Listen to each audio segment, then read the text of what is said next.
Hi again. We're in the chapter on Mormonism in Karel von Baalen's The Chaos of Cults. We're on page 193. Now he's dealing with the reign of Brigham Young.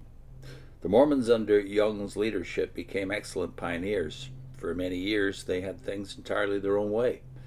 The incident of the seagulls that ate the grasshoppers which had settled upon their first crop convinced them that the Lord was with them and approved their new venture.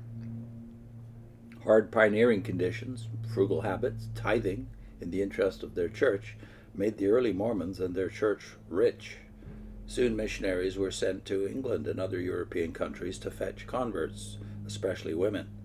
Young, who had 25 wives, ruled with an iron hand in the colony. As to his rule in the Beehive and Lion's House, the opinions of his runaway wife, Anne Eliza, and his daughter Susan differ somewhat.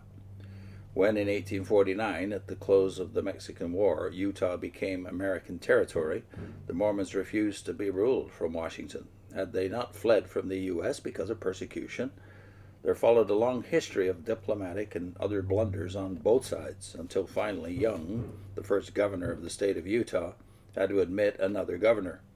Young, however, remained the first president of the church. He was assisted by 12 apostles. Notorious is the incident of the Mountain Meadow Massacre.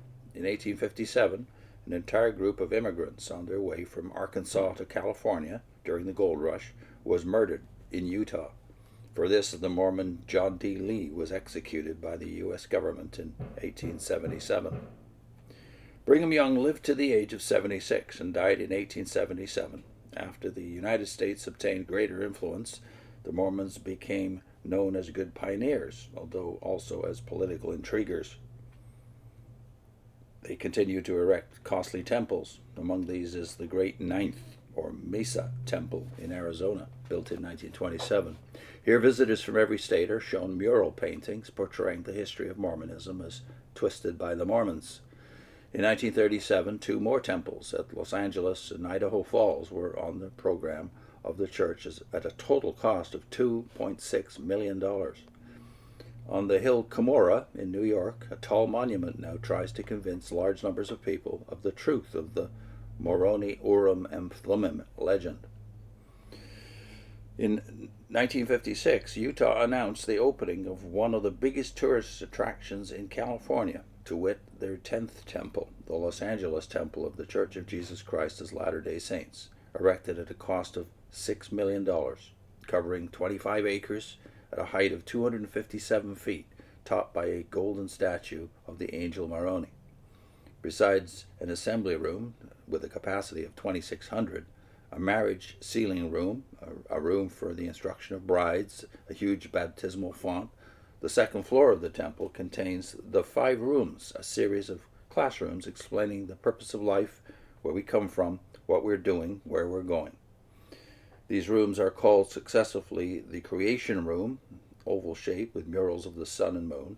Number 2 is the Garden of Eden, where reads the sign Adam and Eve made their great decision. Next is the World Room, with murals inspired by Death Valley, which represents the lone and dreary world, the testing ground. Number 4 is the Terrestrial Room, 4th stage on the path to celestial glory, the step before entering the celestial kingdom.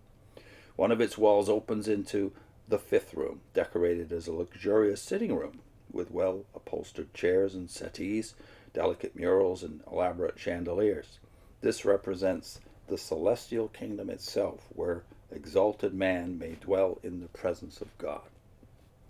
The other 9 temples of the Utah Mormons are in Logan, Utah, Cardston, Alberta, St. George, Utah, Manti, Utah, Mesa, Arizona, Honolulu, Salt Lake City, Idaho Falls, Bern, Switzerland. In addition to the temples, the most extensive building program in Mormon history is going on of stakes, centers of Mormon activity in many college towns or on nearby campuses. This, by the way, is all dated because it's 1962 when von Baalen is making this evaluation of its growth. And of course, it's grown exponentially even since 62 around the world. The death of George Albert Smith, a distant relative of Joseph, an eighth prophet, seer, and revelator, in April 1951, the Council of 12 Apostles chose as his successor David O. McKay, who thus began his administration at the age of 77. He has paid less attention to business than did some of his predecessors and has emphasized making converts to the Mormon faith. In 1948, the writer was treated to a lecture given at the end of a conducted tour through the Utah Temple grounds. In this lecture, the tremendous organization of the Mormons in the direction of social security was duly stressed. The lady who spoke said, "Not only do I and many others freely donate our time to conduct these tours, I have at the present 2 sons who are on a 1-year missionary tour. For all Mormon young men are required to donate from 1 to 2 years of their time, going forth preaching the gospel at no other pay than their room and board. These are supported as much as possible by parents and other relatives. In addition to that, we live on 2 meals 1 Sunday a month, have a meatless day once a month, and the amount so saved is given to the church for distribution among the poor." This custom was begun during the Great Depression in the 1930s. The unemployed donated their time working in charity houses where surplus grain and other staples are taken care of. For the work done, these receive their keep. Thus, the Central Clearinghouse in Salt Lake City has provided, all by means of mutual aid and self-help, for all members of the church, so as to cast no one at any time on public relief. These and other laudable works of the Mormons are described in a booklet published by the Deseret Book Company in Salt Lake City, which is entitled These Amazing Mormons, and it's written by Joseph H. Weston. Perhaps these means toward social security, together with the enormous zeal of 6,000 Mormon missionaries touring the continent, are largely responsible for the growth of the Utah Mormons from 215,000 in 1906 to 870,000 by 1946. For almost any system that stresses, as does Mormonism, temporal salvation as well as spiritual salvation is bound to receive a hearing in these days when people ask for material results rather than for doctrinal foundation. How right von Baalen is, and that explains the exponential growth of all the cults, really, over the last century and a half. They're preaching kingdom now, and great advantages often accrue from joining one of them, whether it be Jehovah's Witnesses, Adventism, or Mormonism. I'll put in a link to a video we did on this very phenomenon. The prosperity gospel, which became very visible even during my lifetime, is just another version, the charismatic version of kingdom now, promising the kingdom in this life, essentially, or the kingdom come in a few years, as Jehovah's Witnesses' kingdom now doctrine does.